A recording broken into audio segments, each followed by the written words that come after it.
بعد عزیز دوستو، جس گھر کے اندر لوگوں کا ایک دوسرے پر اعتماد نہ ہو وہ گھر بڑا بے سکون ہو جاتا ہے۔ میاں اور بیوی کا رشتہ دولت بھی ہو، ثروت بھی ہو، بچے بھی ہوں، لیکن اعتماد نہ ہو ایک دوسرے پر تو وہ رشتہ بے سکونی، بے قراری اور پریشانی کا شکار رہتا ہے۔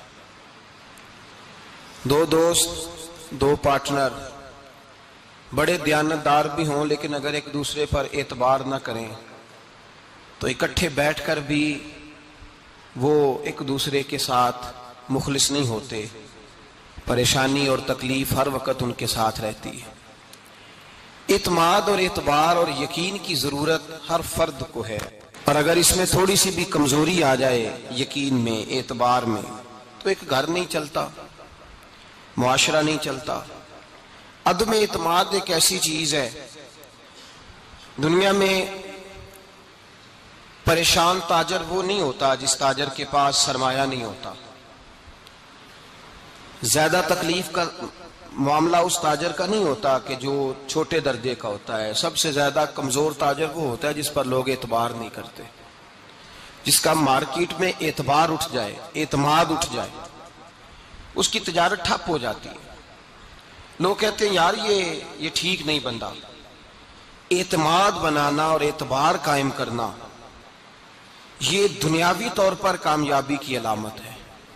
یاد رکھیں، اگر اعتبار نہ ہو تو گھر نہیں چلتا، تو اگر اللہ رسول پر یقین کامل نہ ہو تو پھر بندہ مسجد نہیں آ سکتا، پھر اس کا دین نہیں چلتا، پھر اس کے لیے مشکل ہے نماز، پھر اس کے لیے مشکل ہے راہ خدا میں خرچ کرنا۔ جب یقین کامل نصیب ہوتا ہے، اعتماد کی دولت اللہ دیتا ہے، جب انسان کو یہ انشراح صدر ہو جاتا ہے کہ میری نجات خدا کے حکم میں ہے اور رسول اللہ کے قدموں میں ہے، جب اسے یہ انشراح حاصل ہوتا ہے تو پھر نماز کا لطف آتا ہے۔ غور کیجئے کیا جملہ کہہ دیا میں نے۔ پھر اسے نماز کا پھر اسے نماز بوجھ نہیں، بلکہ نماز نہ پڑھے تو اس پر بوجھ ہوتا ہے۔ پھر قرآن مجید اس کی روح کا ساتھی ہو جاتا ہے، پھر عبادات، تقوی، پرہیزگاری، پھر وہ ایک سنت کے چھوٹنے پر پریشان رہتا ہے جب یقین کی دولت نصیب ہوتی ہے۔ قرآن مجید فرقان حمید نے کہا ایمان لاؤ تو پھر ایمان پہ ڈٹ جاؤ، مسلمان بنو تو پھر اسلام پر۔ پھر یہ جو کمزوری ہے نا، یہ دیکھتے ہیں، کرتے ہیں، چلتے ہیں، ابھی کل، ابھی پرسوں، بہانے، ہیلے، ابھی میں نماز شروع کرتا ہوں، دیکھتا ہوں لا الہ الا اللہ محمد الرسول اللہ صلی اللہ علیہ۔ جب کسی نے کلمہ پڑھا تو اس پر پورا دین ضروری ہے، پورا۔ اب وہ یہ نہیں کہہ سکتا کہ تھوڑا تھوڑا کر کے آؤں گا۔ یقین کی دولت نعمت ہے۔ اللہ پاک قرآن مجید میں فرماتے ہیں ان الذین قالوا ربنا اللہ ثم استقاموا، جنہوں نے کہا کہ اللہ ہمارا رب ہے اور پھر وہ اس پر ڈٹ گئے، پھر اس پر وہ کہا تو ڈٹ گئے، کھڑے ہو گئے، نہیں اللہ ہی رب ہے، اللہ ہی دینے والا، اللہ ہی مالک، اللہ ہی ہمارا رازق ہے، رب ہی ہمارا سب کچھ۔ جب ڈٹ گئے تو فرمایا تتنزل علیہم الملائکہ، پھر میں ان کی مدد کے لیے آسمان سے فرشتوں کا نزول فرمایا کرتا ہوں۔ فرشتے کیا کہتے ہیں؟ اللہ تخافوا ولا تحزنوا، غم نہ کرنا، خوف نہ کھانا، وابشروا بالجنۃ التی کنتم توعدون، ہم تو تمہیں اللہ تبارک و تعالیٰ کی اس جنت کی خوشخبری دینے آئے ہیں جس کا رب نے تمہارے ساتھ وعدہ کیا ہوا ہے۔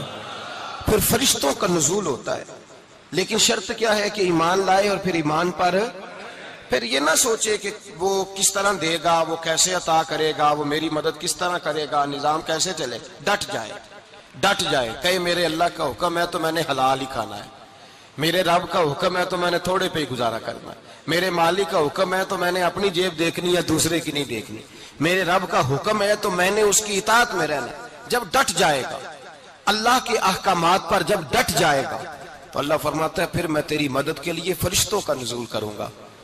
نبی پاک صلی اللہ علیہ وسلم نے فرمایا دو دولتیں اگر کسی کو اللہ دے دے تو سمجھے اللہ نے اسے دنیا کی سب سے زیادہ دولت عطا فرما دی۔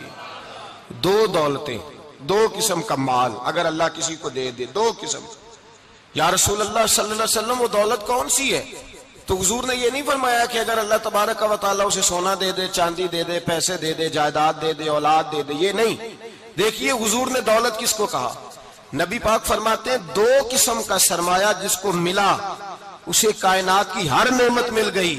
اور حضور نے فرمایا میں اپنے غلاموں کو نصیحت کرتا ہوں کہ یہ دو دولتیں ایسی ہیں جو اللہ سے مانگا کریں، صبح و شام رب کریم سے ان دو پیسوں کا، سرمایے کا، اس خزانے کا سوال کریں، یہ مل گئے تو تمہیں ہر شے مل گئی۔ یا رسول اللہ وہ کون کون سی چیزیں ہیں؟ فرمایا ایک جس شخص کو اللہ نے معاف کرنے کی دولت عطا کر دی، جو معاف کرنے لگ گیا، جس کی طبیعت میں درگزر آ گیا، جو معاف کرنے لگا، غلطیاں معاف کرنے لگا، جس کو ایک دولت یہ مل گئی۔ اور دوسرا میرے مصطفیٰ نے فرمایا جسے اللہ نے یقین کی دولت عطا فرما دی، جس کو یہ دو دولتیں مل جائیں، ایک درگزر کرنا، دوسرا رب رسول پہ یقین کامل رکھنا، اسے کائنات کی ہر شے مل گئی۔ میرے نبی پاک نے فرمایا جب بھی دعا مانگو خدا سے یہ دو نعمتیں مانگا کرو، عرض کیا کرو اے اللہ درگزر کی دولت عطا فرما، اے اللہ تو ہمیں یقین کی دولت عطا فرما، ایمان کی قوت اور پختگی نصیب فرما۔ میرے بھائی حضور نے فرمایا مانگ کے لو۔ کمزور ایمان والا شخص کسی کام کا نہیں ہوتا۔ جس آدمی کے ذہن میں شک کا بیج ایک دفعہ جنم لیتا ہے وہ آدمی تو غلام سے بدتر ہے، بے کیف سجدہ، روٹھی روٹھی سی عبادت، اس کی زندگی کیفیات سے خالی ہے۔ جس شخص کو پتہ چل جائے نا لوگ میرے مخالف ہیں، اس کا تو سجن رہتا ہی کوئی نہیں۔ اصل بات یہ ہوتی ہے کہ یہاں سوچ بیٹھا ہے کہ دنیا میرے خلاف ہے، یہاں مخالفت یہاں بیٹھ گئی ہے، دو بندے باتیں کر رہے ہیں تو پریشان ہے، میرے خلاف ہی لگے ہوئے ہیں، میری ہی بات ہو رہی ہے، کیونکہ اصل تکلیف کہاں ہے؟ اور اگر یہاں یقین کامل ہو گیا نا کہ سارے مجھ سے پیار ہی کرتے ہیں، تو پھر دو بندوں کو بات کرتا دیکھیں گے تو یہی سوچے گا میری تعریفیں کر رہے تھے، کہہ رہے تھے کیا ہی بات ہے اس کی۔ او بھائی یاد رکھیں، یہاں اپنے آپ کو اطمینان دیں، یقین کی دولت دیں، قرار کی دولت دیں، سکون کی دولت دیں، یقین، اطمینان۔ اگر آپ کو ایمان اور یقین حاصل ہو تو پھر دعا کریں اللہ اس پر استقامت عطا فرمائے، پھر اس پہ ڈٹ جائے۔ نبی پاک صلی اللہ علیہ وسلم نے فرمایا میں اس بات کا خوف نہیں کرتا کہ میری امت کمزور ہو جائے گی، اس بات کا ڈر نہیں کہ پیسے ختم ہو جائیں گے، نہ یہ خوف ہے کہ بھوکی مرے گی۔ حضور کس بات کا خوف ہے؟ تو نبی پاک نے فرمایا خوف یہ ہے کہ ان کا یقین کمزور ہو جائے گا، ان کا یقین۔ بخاری مسلم میں میرے مصطفیٰ نے فرمایا ہے کہ جو جمعے والے دن سب سے پہلے آئے گا اس کے نبی کا وعدہ ہے اللہ اسے اپنے رستے میں اونٹ خیرات کرنے کا ثواب عطا فرمائے گا۔ یہ ہے حضور کی زبان پر اعتبار، یہ ہے اللہ کے وعدے پر اعتبار، اللہ کے وعدے پر اعتبار۔ او میرے بھائی اگر تجھے کہہ دیا میری طرح کے ایک نکمے آدمی نے کہ یہاں اونٹ بندھا ہوا ہے اور ہاتھ گیا نہیں ادھر ہی رہا ہے، اور اگر تجھے آمنہ کے لال نے کہا کہ اونٹ ملے گا، اگر تجھے حضرت ختیجہ کے سرتاج کہتے ہیں اونٹ ملے گا، میری طرح کو تو پتہ نہیں کتنے لوگ ہیں کیا کچھ کہہ جاتے ہیں۔ مصطفیٰ کا تو فرمان یہ ہے کہ اللہ کائنات کے اصول بدل دیتا ہے، مصطفیٰ کی بات پوری کر دیتا ہے۔ یقین تو کر اس محبوب کی بات پر، ساڈے نبی دی زبان ساڈے واسطے، یقین کی کمی آ گئی، تیرے رسول کا وعدہ ہے تو آ جا۔ اور دیکھیں جن کو یقین تھا ان کا رنگ ہی نرالا تھا۔ حضرت علی المرتضیٰ فرماتے ہیں سیدہ فاطمہ نے کبھی مجھے کوئی کچھ کہا ہی نہیں، کبھی فرمائش ہی نہیں کی۔ ایک دن بیمار ہو گئی تو کہنے لگی، میں قریب بیٹھا تو میں نے کہا فاطمہ زندگی میں تو نے کبھی کچھ نہیں مانگا، اور عزت والے باپ کی عزت والی بیٹی، میرا دل کرتا ہے کوئی فرمائش تو کر دو۔ تو حضرت فاطمہ کہنے لگی علی اگر ایک انار مل جائے نا، اگر ایک، میرا دل کر رہا ہے اگر ایک انار مل جائے، ایک انار مل جائے تو طبیعت چاہ رہی ہے انار کھانے کو۔ مولا علی شیر خدا فرماتے میں گیا ایک انار خریدا بازار سے، 1 دینار تھا میری جیب میں، انار خرید کے جب واپس پلٹا نا تو کہتے ایک بوڑھا شخص، ہونٹوں پہ کمزوری، آپ فرماتے ہیں میرے باپ دادا کی عمر کا، لڑکھڑاتے اس کے ہاتھ اور کہنے لگا علی میں بھوکا ہوں کئی دنوں کا۔ حضرت علی فرماتے ہیں میرے پاس بھی وہ 1 ہی دینار تھا جس کا انار آ گیا، کہتے میں نے اسی وقت وہ انار نکالا، اس شخص کے ہاتھ میں رکھا، بوجھل قدموں سے جب میں اندر داخل ہوا نا تو پاک رسول کی پاک بیٹی عزت والے نبی کی عزت والی بیٹی، صبر والے محبوب کی صبر والی بیٹی. کہتے ہیں جب میں نے اپنا قدم اندر رکھا دروازے کے تو فاطمہ نے میرا اترا ہوا چہرہ دیکھا تو کہنے لگی علی پیسے اللہ کے راستے میں دے آئے ہو، خیرات کر رہے ہو. حضرت شیر خدا رضی اللہ تعالیٰ عنہ فرماتے ہیں میں فاطمہ کی طرف دیکھا تو میں حیران ہو گیا.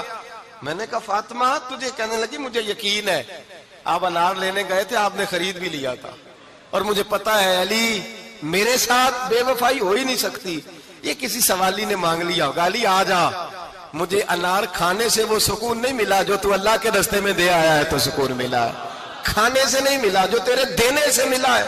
مولا علی کہتے ہیں صبر کر کے میاں بیوی بیٹھ گئے تو دروازے پہ دستک ہوئی. کہتا میں اٹھ کے دروازے پہ گیا تو حضرت سلمان فارسی دروازے پہ کھڑے تھے. انہوں نے 9 انار مجھے دیے، کہنے لگے نبی پاک نے بھیجے ہیں، یہ 9 انار ہے نبی پاک نے بھیجے ہیں. تو حضرت علی شیر خدا فرمانے لگے ہمارے نہیں کسی اور کے ہیں، ہمارے نہیں کسی پڑوسی کے ہیں، دائیں بائیں دیکھ لے. کہنے لگے نہیں تمہارے ہی ہیں. فرمانے لگے نہیں میرے ہوتے تو 10 ہوتے، اس لیے کہ اللہ فرماتا ہے من جاء بالحسنۃ فلہ عشر امثالھا، تم ایک نیکی کرو گے میں 10 کا اجر عطا کروں گا. فرمایا میرے ہوتے تو 10 پورے ہوتے، اللہ رسول نے بھیجے، اور میرا یقین کمزور ہو سکتا ہے، میرے ہوتے تو 10 ہوتے، یہ 9 ہے. حضرت سلمان فارسی نے جیب میں ہاتھ ڈالا، 10واں بھی نکالا، کہا علی تیرے 10 ہی تھے، میں تو تیرا امتحان لے رہا تھا. 10 ہی تھے تیرے. یقین کی دولت زنجیریں کاٹ دیتی، یقین کی دولت انسان کو نواز دیتی.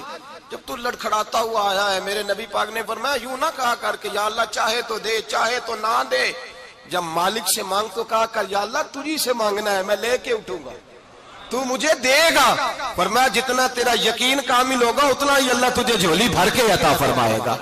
کمزور سا مسلمان، لڑکھڑاتا سا مسلمان دیکھتا ہوں کرتا ہوں. اور یہ بھی نہ دیکھا کریں بھائی ایمان یقین کو استقامت کے درجے پہ لیں، یہ نہ دیکھا کریں کہ وہ کیسے دے گا. وہ کسی وسیلے کا محتاج نہیں ہے، وسیلے کو پسند کرتا ہے، پر وسیلے کا محتاج وہ بغیر وسیلے کے بھی دے دیتا ہے. ہر آدمی ماں باپ کے ذریعے پیدا ہوتا ہے، اگر پیدا کرنا چاہے تو جناب عیسیٰ کو بغیر باپ کے پیدا کر دیتا ہے. اگر پیدا کرنا چاہے تو حضرت آدم کو بغیر ماں اور باپ کے پیدا کر دیتا ہے. جب یقین رکھیں، یقین قرآن مجید پڑھیے. حضرت موسیٰ علیہ السلام فرعون کے دربار میں کھڑے ہیں، چاروں جانب دشمن ہی دشمن ہے.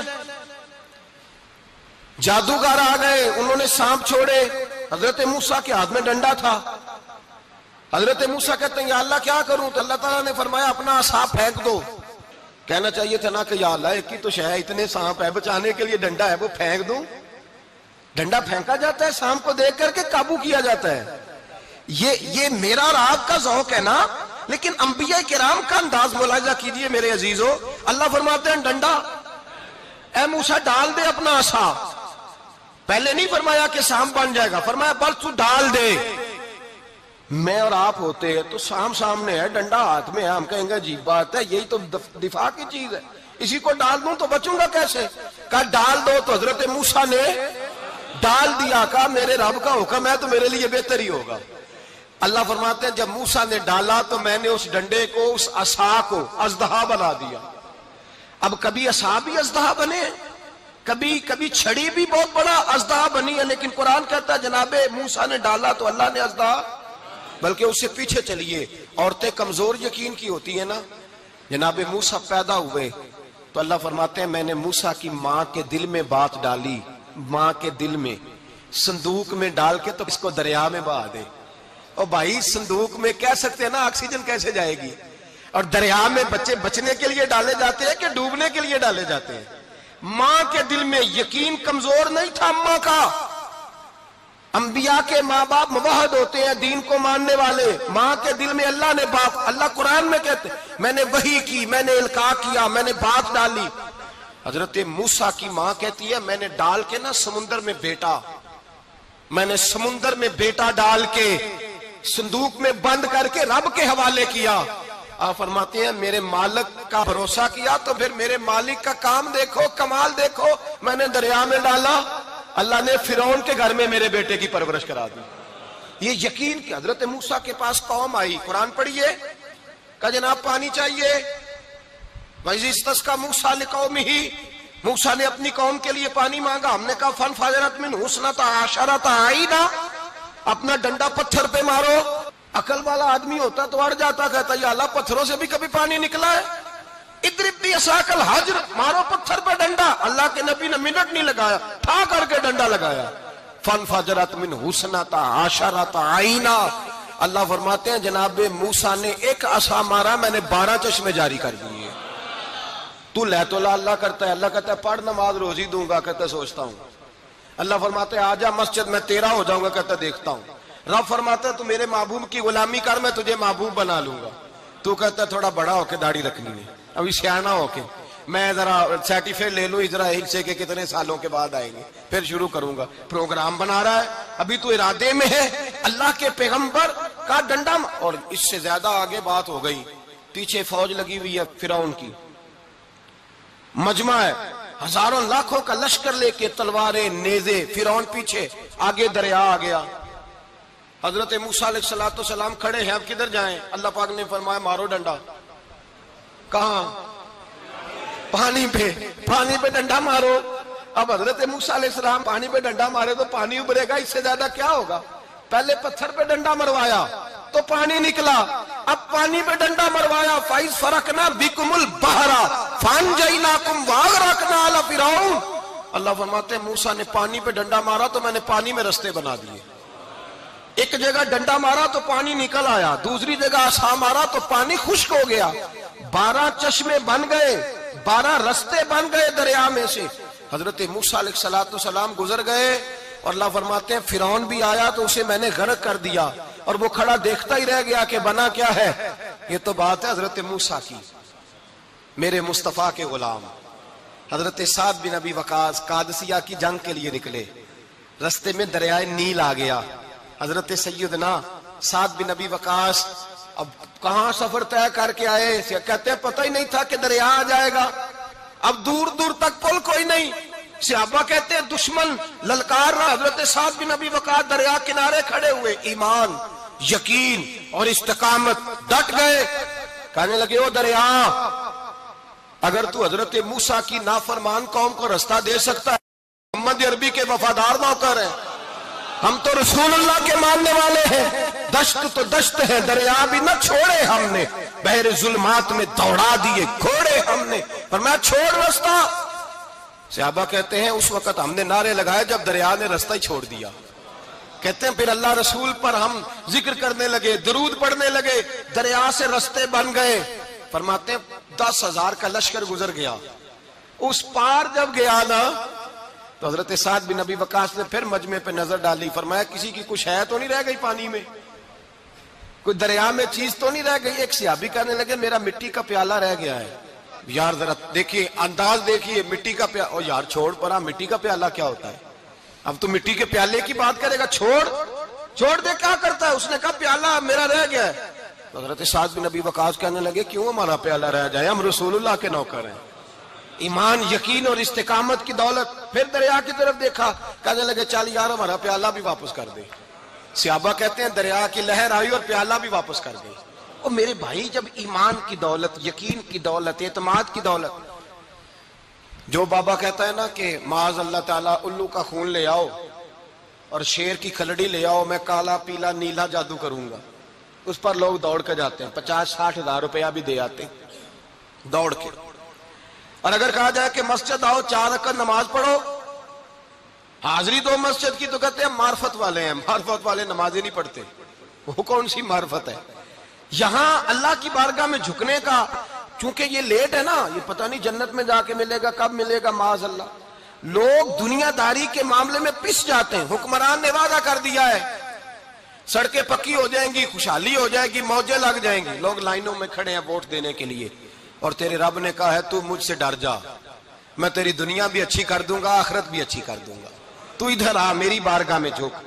لوگ اعتماد اور یقین کو اوہام پرستی کا شکار ہیں، ہم لوگ وہم کا شکار ہیں، ہم لوگ بدشگونی ایسے ہو جائے گا ویسے ہو جائے گا، ہم ان چیزوں کا شکار۔ بھائی اعتماد کی دولت پیدا کریں، یقین اپنے اندر پیدا کریں، ایمان پیدا کریں، ڈٹ جائیں رب رسول کا نام لے کر۔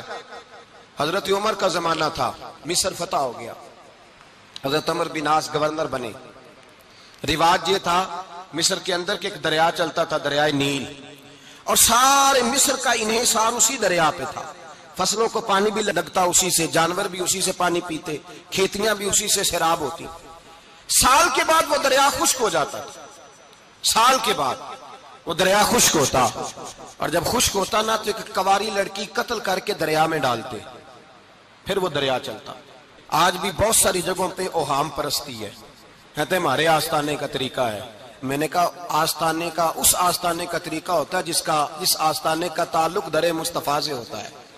باقی کسی آستانے کا اپنا کوئی ذاتی طریقہ نہیں. طریقہ وہ جو میرے نبی پاک کا طریقہ ہے، اس سے ہٹ کر کون سا طریقہ ہے؟ ہمارے آستانے کا طریقہ ہے، ہماری یہ رسم ہے، ہمارا یہ رواج ہے. اٹھا کے بھاگ جاؤ رسم و رواج. ہمارے رسم و رواج رسول اللہ کی سنت کے پابند ہے. سارے بولیے صلی اللہ ہو، پھر ایک دفعہ پڑھیے درود شریف صلی اللہ ہو، 3 دفعہ کر لیں تاکہ تعداد ہو جائیں. صلی اللہ ہو.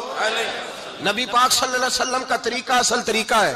حضرت عمر فاروق کو جناب عمر بن عاص، اور کہتے ہیں کہ پکا طریقہ یہ تھا کہ جب تک لڑکی قتل کر کے ڈالتے نہیں تھا دریا چلتا نہیں تھا. حضرت عمر کو خط لکھا کہ حضور یہ معاملہ ہے، اور لوگ مجھے یہی کہتے ہیں. میں نے لوگوں کو سمجھایا ہے کہ اسلام ظلم کا حکم نہیں دیتا، ظلم کی اجازت نہیں دیتا، کیسے لڑکی قتل کی جائے؟ اب آپ بتائیں کیا کرنا ہے؟ حضرت عمر ایمان، یقین، استقامت، پہاڑ ہے یہ لوگ. حضرت عمر نے 2 خط لکھے، ایک حضرت عمر بن عاص کے نام، دوسرا دریائے نیل کے نام. 2 خط لکھے، ایک خط لکھا دریا کے نام، ایک خط لکھا عمر بن عاص گورنر کے نام. گورنر کے نام خط لکھا تو فرمایا جتنے یہودی ہیں، عیسائی ہیں، کمزور ایمان والے، سب کو دریائے نیل پہ لے جا، اور میرا یہ دوسرا خط دریا میں ڈال دے اور سب کے سامنے ڈالنا. کہتے ہیں یہ خط پڑھنا چاہے تو تجھے اجازت بھی ہے، سنیے اور سر دھنیے اور سوچئے کہ اصل کمزوری کہاں آئی ہے. رمضان کے سب سے پہلے جمعے میں سب سے اہم موضوع چھیڑا ہے، کمزوری اور نقص واقعہ کہاں ہوا ہے. حضرت سیدنا عمر بن خطاب رضی اللہ تعالیٰ عنہ نے دریا کو مخاطب کر کے لکھا، ہو دریا، اگر تو کہتا ہے نا کہ لڑکی قتل کر کے پھینکی جائے گی تو میں رسول اللہ کا ماننے والا ہوں، میں ظلم نہیں ہونے دوں گا. ہمیں تیرے پانی کی ضرورت ہی کوئی نہیں، تو بے شک پانی نہ دے. اور اگر تو اللہ کے حکم سے بہتا ہے تو پھر اللہ کا بندہ اور مصطفیٰ کا غلام عمر تجھے حکم دیتا ہے کہ فوراً بہنا شروع کر دے، فوراً منٹ نہ لگانا. حضرت سیدنا عمر بن عاص فرماتے ہیں لشکروں کے لشکر لے کے میں دریائے نیل پہ پہنچا، اور بھرے مجمع میں جناب عمر کا خط میں نے ڈالا تو دریا نے بہنا شروع کر دیا. فرماتے ہیں دریا بہنے لگا اور غیر مسلم کلمہ پڑھنا شروع ہو گئے. لوگ مجھے کہنے لگے کیا دکھایا ہے جو کلمہ پڑھ رہے ہیں؟ تو میں نے کہا دکھایا کچھ بھی نہیں، یہ حضرت عمر کے ایمان کی قوت کی برکت ہے کہ بہت سارے لوگوں نے کلمہ پڑھنا شروع کر دیا. یہ ایمان کی قوت. ڈرا ہوا مسلمان، سہما ہوا مسلمان، یہ کبھی امریکہ کے پیچھے بھاگتا ہے، کبھی یورپ کے پیچھے بھاگتا ہے، کبھی ادھر جاتا ہے، کبھی ادھر جاتا ہے. اپنی دنیا آپ پیدا کر اگر زندوں میں ہے، سر آدم ہے، ضمیر کن فقہ ہے زندگی. جب ایمان کی طاقت پیدا ہوتی ہے، جب قوت پیدا ہوتی ہے، پھر انسان کے اخلاق سمر جاتے ہیں، پھر اس کا نظریہ سیدھا اللہ رسول کی ذات پر جا کے کھڑا ہوتا ہے.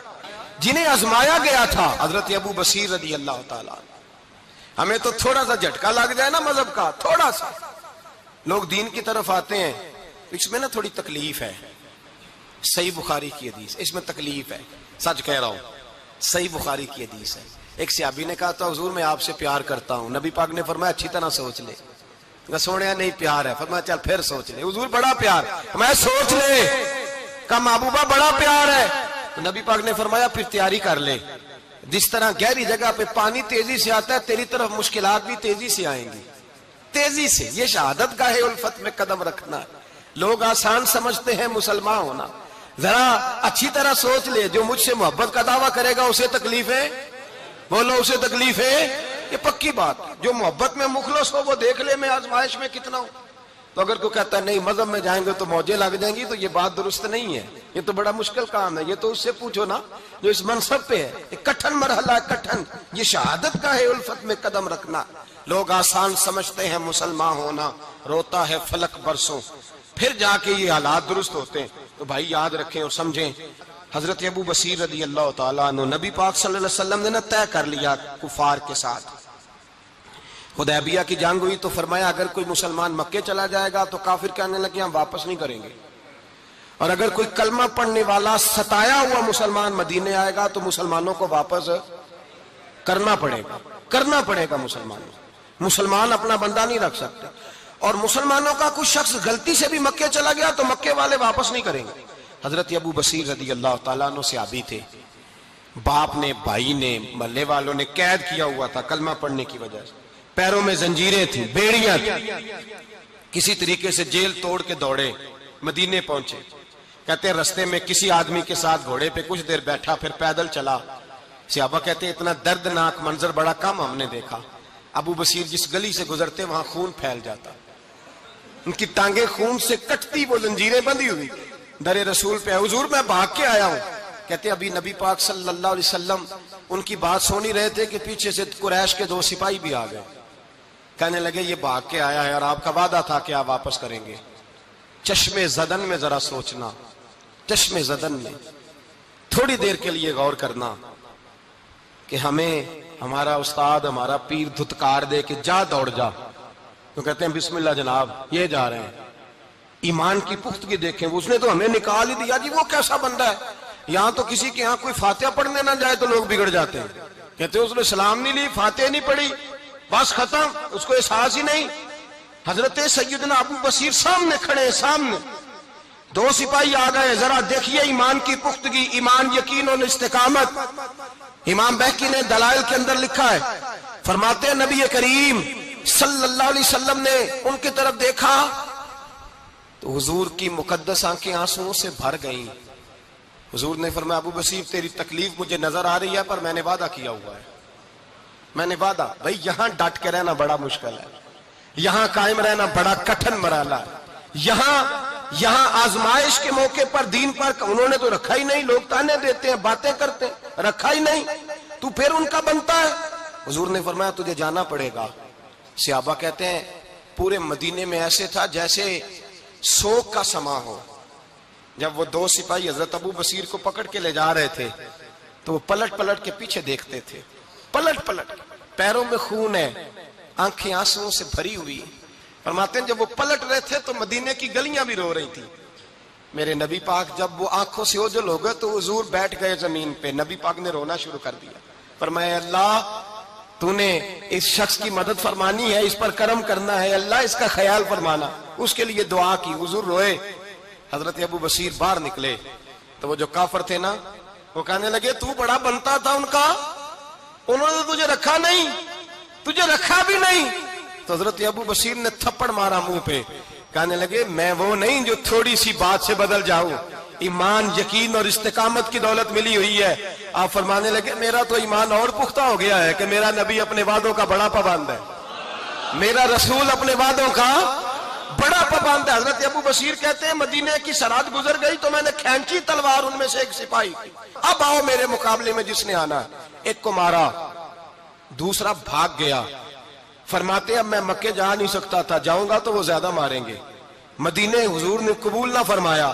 فرماتے ایک جنگل میں جا کے العیس نام کی ایک بستی تھی، وہاں ڈیرا لگا لیا، دریا کے کنارے، پانی پی لیتا، پتے کھا لیتا، تن تندور ہڈاں دا بالن تے اسی ہاواں نال تپایا، کپ کپ مکیاں پیڑے کیتے تے اتوں صبر پلیتھن لایا، تن دی ہانڈی تے من دا سالن اتے لون صبر دا پایا۔ غلام فریدا وے میں ساری تیری، غلام فریدا وے میں ساری تیری، تینوں اجے یقین نہیں آیا۔ فرماتے سالوں پتے کھائے، اب جو بھی وہاں سے تنگ ہوتا وہ میرے پاس آ کے پناہ لیتا، جس کو مکے والے مارتے میرے پاس آ کے کہتے ہیں، تانے دینے والے آ کے کہتے ہو تم کس طرح کے نوکر ہو، تمہیں تو انہوں نے رکھا ہی نہیں۔ ہم نے کہا چپ کر جا، وہ ہمارے آقا ہیں، وہ ہمارے آقا ہیں، رکھیں تب بھی ٹھیک ہے، نہ رکھیں اللہ اکبر۔ ایمان دیکھو، قوت دیکھو، جڑیاں خسماں دی وچ رضا وسن، پاگ جاگ جاندے انہاں گولیاں دے تے میں گڈی ہتھ ڈور سجن دے، او جنج رکھے اونج رہنا ہے، واجب نہیں جے وچ شریعت مندہ خسم نو کہنا۔ فرمایا بس ٹھیک ہے، جس طرح حضور راضی ویسے ہی ہم راضی۔ حضرت ابو بصیر رضی اللہ تعالیٰ عنہ کے پاس 300 صحابہ کٹھے ہو گئے، 300۔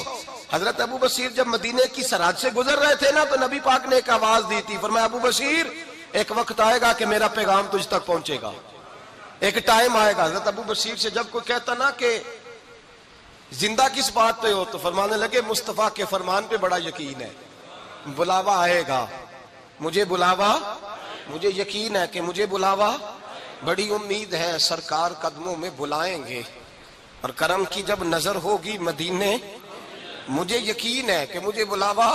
حضرت ابو بصیر رضی اللہ تعالیٰ عنہ فرماتے ہیں کہ وقت گزرتا گیا، 300 لوگ اکٹھے ہو گئے۔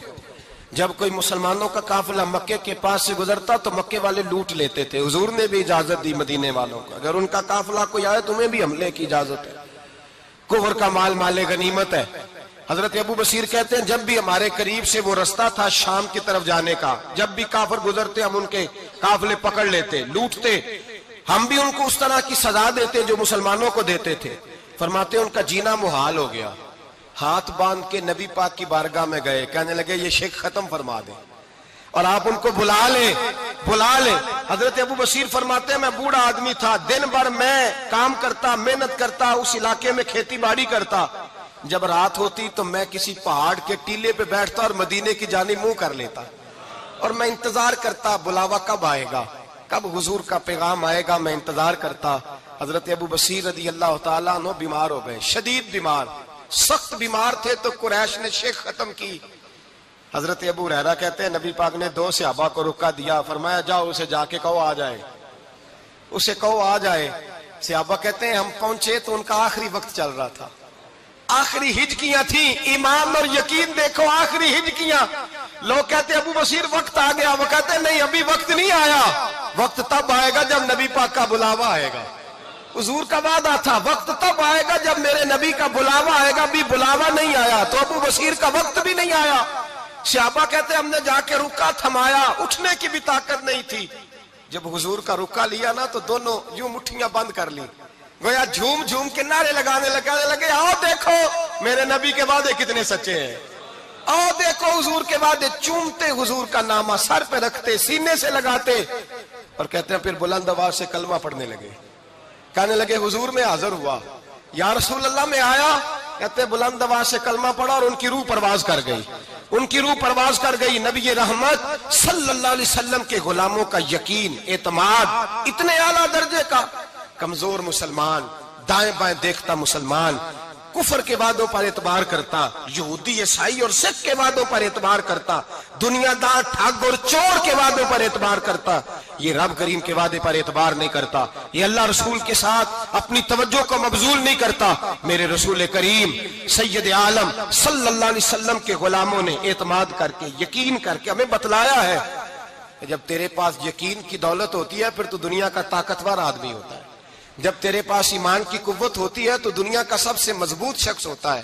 اپنے آپ کو مضبوط کریں، اپنے اندر ایمان کی توانائی پیدا کریں، یہ جھوٹے وعدوں پر، جھوٹی تسلیوں پہ اپنے آپ کو زندہ نہ رکھیں، نہ دیکھیں دائیں بائیں کیا ہو رہا ہے، توجہ سیدھی اللہ رسول کی جانب رکھیں، مضبوط ایمان پیدا کریں، تگڑا، دانائی والا۔ ایک حدیث میں نے البدایہ میں پڑھی، اور جب روایت پڑھی نا تو پڑھ کے میں نے کتاب بند کر دی، میں نے کہا بس بھائی اب اس سے آگے کہاں جانا ہے کسی نے، یہ تو حد ہے، اس عنوان پر حد ہے۔ حضرت انس بن مالک حدیث کے راوی، میری طرف دیکھیے گا، حضرت انس بن مالک حدیث کے راوی ہیں، توجہ کرنا۔ کہتے ہیں ایک بی بی حضور کے پاس آئی، اپنا علاقہ چھوڑ آئی، آ کے کھڑی ہوئی تو اس نے کہا حضور میں خاندان بھی چھوڑ آئی ہوں، سسرال بھی، میکا بھی، ننیال بھی، ددیال بھی، میں ہر ایک کو چھوڑ آئی ہوں، میں جائیداد والی تھی وہ بھی چھوڑ آئی ہوں، مال دولت بھی چھوڑ، ایک میرا بیٹا تھا جوان وہ میں ساتھ لائی ہوں، سونیا یہ آپ کی نوکری کرے گا اور میں حضرت فاطمہ کی ڈیوٹی کروں گی، میں حضرت عائشہ کے برتن دھویا کروں گی، میں بھی نوکری کروں گی، حاضر ہے۔ فرماتے ہیں رسول پاک نے بچہ اصحاب صفہ میں رکھ لیا، اصحاب صفہ میں، اور بی بی کو نبی پاک صلی اللہ علیہ وسلم نے عورتوں کے ساتھ متعین کیا۔ حضرت انس کہتے ہیں وہ نوجوان بڑا پیارا، بڑا میٹھا، بڑا دھیما، بڑا وفاشار، وہ سبق اچھی طرح یاد کرتا، وہ نماز دلچسپی سے پڑھتا، وہ حضور کی باتوں کو غور سے سنتا، وہ رسیلا، وہ سنجیدہ، وہ کم گو، وہ میٹھا، وہ پیارا۔ کہتے ہیں بڑی دلکشا طبیعت، اس کی مقناطیسی سی شخصیت، طبیعت کھنچی چلی جائے اس کی طرف، بڑا حسین و جمیل وہ نوجوان۔ اس ماں بیٹے کے تذکرے ہونے لگے کہ بڑی جائیدادیں چھوڑ کے آئے، بڑے مال والے، انہوں نے بڑی قربانی دی ہے، ہر رشتہ ناتا توڑ کے رب رسول سے یارانہ لگایا ہے، اللہ بڑا بے نیاز ہے، بچہ بیمار ہو گیا، شدید علیل ہوا۔ حضرت انس بن مالک فرماتے ہیں ہم قریب جا کے بیٹھے تیمارداری کرنے تو اتنا علیل ہوا کہ اس کا وجود کانپنے لگا۔ کہتے ہیں کچھ ہی دیر گزری تو اس نے کلمہ پڑھا، روح پرواز کر گئی، روح پرواز کر گئی، سننا روح پرواز کر گئی۔ کہتے ہیں نبی پاک صلی اللہ علیہ وسلم کو بلایا، حضور آئے تو آنکھوں میں آنسو۔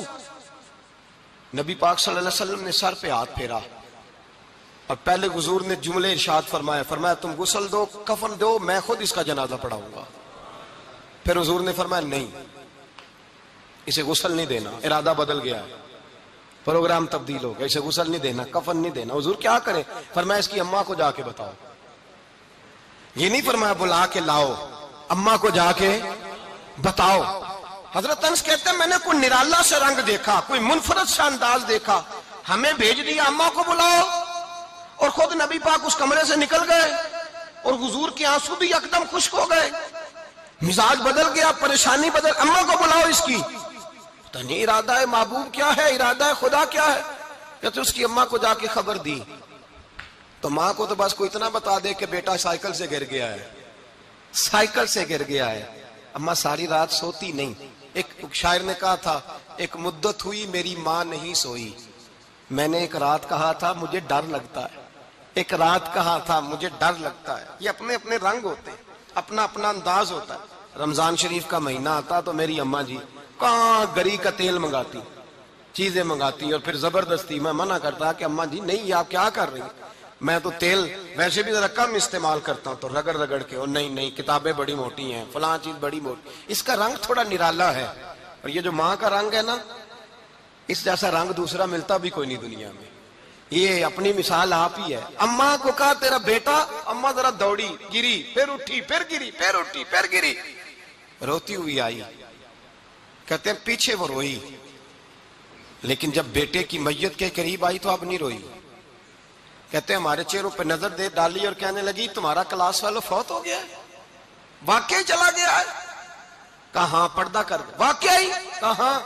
کہتے ہیں اماں نا زمین پہ بیٹھی اور پہلے اس نے بیٹے کے پیر اٹھا کے چومے، پھر سینے پہ رکھے، پھر وہاں سے اٹھی اور ادھر آئی، سر سجدے میں رکھا اور دونوں ہاتھ اٹھا کے کہنے لگی اے اللہ میں دولت کے لیے ایمان نہیں لائی تھی، اے اللہ میں جائیدادوں کے لیے کلمہ نہیں پڑھا تھا، مولا میں تیری بارگاہ میں آئی تھی تو میں تیرے اور تیرے رسول کو مان کر آئی تھی، خدا بندہ میں نے میکے چھوڑ دیے، سسرال چھوڑ دیا، ننیال چھوڑ دیے، ددیال، وہ دشمن تھے سارے دین کے، چھوڑ کے آئی، میں نے آرزوؤں کا بڑا مکان بھی چھوڑا، خدا بندہ بیٹے نے جانا تھا، مجھے شکوہ کوئی نہیں، لیکن خدا بندہ اب میرے سارے کہیں گے تو نے کلمہ پڑھا تھا تو تیرا بیٹا ہی چلا گیا، اے اللہ کی اگر نے دل مسلم کی دل جوئی نہیں، تانا دیں گے بت کے مسلم کا خدا کوئی نہیں، اے اللہ میرا یقین کہتا ہے کہ اگر تو مارنے پہ قادر ہے تو زندگی دینے پہ بھی قادر ہے، خدا بندہ کافروں کو راضی نہ کر، وہ خوش ہو جائیں گے،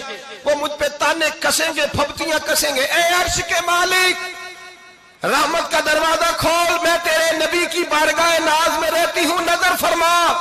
حضرت انس بن مالک فرماتے ہیں ایمان، یقین اور استقامت کے ساتھ اس بوڑھے نے جب دعا مانگی تو ہم نے مسجد نبوی کے صحن میں عجیب نظارہ دیکھا، ایک ماں نے دعا مانگی تو بیٹا اٹھ کے بیٹھ گیا، کہتے ہیں بیٹا اٹھ کے بیٹھ گیا، کلمہ پڑھ تو وہ اٹھ کے بیٹھا، ماں نے سینے سے لگایا اور ماں اور بیٹا نعرے لگانے لگے، لوگوں سنو قرآن بھی سچا، اسلام بھی سچا، اللہ بھی سچا، یہ مسجد نبی سچوں کا گھر، اور سب سے بڑھ کے اللہ کا رسول سچا، اللہ کے رسول سچے، محبوب سچے، مسجد میں رہنے والوں میں سب سے بڑھ کر سچے، رسول کائنات صلی اللہ علیہ وسلم کا دین سچا۔ فرماتے ہیں رسول پاک کو خبر دی تو محبوب نے مسکرا کے فرمایا میرے رب کی طاقتیں بڑی زیادہ ہیں، ان اللہ علی کل شیء قدیر، اللہ کی طاقت بڑی ہے، ایمان تھا، یقین، استقامت، بچہ اٹھ کے بیٹھ گیا۔ حضرت انس کہتے ہیں وہ حضور کے زمانے میں بھی حیات رہا، وصال ظاہری کے بعد حضرت ابو بکر کے زمانے میں بھی موجود رہا، عمر کے زمانے میں بھی موجود، حضرت عثمان کے زمانے میں اس کی ماں کا انتقال ہوا، اس نے اماں کو دفن کیا، اور ماں کے بڑے عرصے کے بعد اس نے پردہ کیا۔ جب ہم اس کی طرف دیکھتے تھے نا دیکھتے اس کی طرف تھے پر ہمیں اس کی اماں کا ایمان یاد آ جاتا تھا، ہمیں یقین۔ او بھائی کبھی تو نے رب کریم کی بارگاہ میں سر سجدے میں رکھ کے مانگا ہی نہیں، تو کبھی آیا ہی نہیں، ورنہ اس کے دروازے سے کوئی خالی جا سکتا؟ سوال ہی نہیں پیدا ہوتا کوئی خالی جائے، کوئی جاتا ہی نہیں، وہ بھیجتا ہی نہیں، اس کا انداز ہی نہیں، اس کا یہ کریمانہ انداز ہی نہیں، وہ بھیجتا ہی نہیں، وہ تو نواز دیتا ہے۔ ایمان، یقین، استقامت اپنائیے، اوڑھیے اپنی زندگی میں، اللہ تبارک و تعالیٰ کے ساتھ جڑیے۔ یہ دنیا داروں کے ساتھ ہم تعلق جوڑ کے رکھتے ہیں، کبھی SMS، کبھی ٹیلی فون، کبھی عید پہ مبارکباد، کبھی فلان جگہ، دنیا داروں سے جوڑ کے رہتے ہو، خدا سے جوڑ کے رہو۔ کبھی فجر میں جڑ جاؤ، کبھی زور میں جڑ جاؤ، کبھی تلاوت میں جڑ جاؤ، کبھی درود و سلام کی وجہ سے رب کریم کے ساتھ تعلق بناؤ، کبھی رمضان میں، کبھی ایمان میں، کبھی حج میں، کبھی عمرے میں، کبھی کسی غریب کی مدد میں، کبھی کسی لاچار کی مدد میں، کبھی بے کس کی مدد میں، کبھی مجبور کی مدد میں۔ جڑ جاؤ اللہ تبارک و تعالیٰ کے ساتھ، مضبوط ایمان، مضبوط قوت پیدا کرو، توانائیاں حاصل کرو، اپنے اندر خوبی پیدا کرو۔ میرے بھائی یاد رکھیں، ایمان مضبوط ہوتا ہے تو اللہ عرش سے مدد نازل فرماتا ہے، اور جب ایمان کمزور ہوتا ہے تو جو مدد پاس ہوتی ہے وہ بھی چھن جاتی ہے۔ رمضان المبارک کا جمعہ، پہلا جمعہ، ایمان کا موضوع بیان کر کے دو باتیں گزارش کرنی ہے۔ ایک وعدہ کیا میرے نبی پاک نے، ذرا ایک تجربہ کریں تو صحیح، اس پر بھی ذرا تجربہ کریں، یہ 8 دن یہ نسخہ آزمائیں تو صحیح۔ رسول پاک نے فرمایا تو نماز پڑھ، تیرے نبی کا وعدہ ہے تیری روزی میں برکت ہو جائے گی، اس کو ذرا آزمائیں تو صحیح، آزمائیں تو صحیح۔ حضور نے فرمایا من صامت نجات، جو چپ کر گیا وہ نجات پا گیا۔ ذرا کچھ دن ایک ہفتہ زبان پہ پابندی تو لگائیں، بس خیر ہی بولے، ذرا ایک ہفتہ اگلے جمعے تک ذرا دیکھیں تو صحیح، واقعی چپ کرنے سے سکون ملتا ہے، دیکھیں تو صحیح بھلا حضور کا یہ نسخہ آزمائیں تو صحیح۔ ایمان اور بھلا خاموش رہنے سے سکون ملتا ہے، طبیعت کو ڈھارس ہوتی ہے، اچھا سوچنے سے انسان کو سکون ملتا ہے۔ ہر آدمی کے بارے میں ایک ہفتہ ذرا اچھا سوچ کے تو دیکھیں، یہ تجربہ ذرا آزمائیں بھلا کیا ہوتا ہے۔ میرے بھائی اپنی زندگی میں رسول پاک صلی اللہ علیہ وسلم کی کہی ہوئی باتوں پہ عمل کریں، ایمان اور یقین کی دولت اپنائیں، پھر دیکھیں اللہ تبارک و تعالیٰ کتنا فضل کرتا ہے۔ آخر دعوانا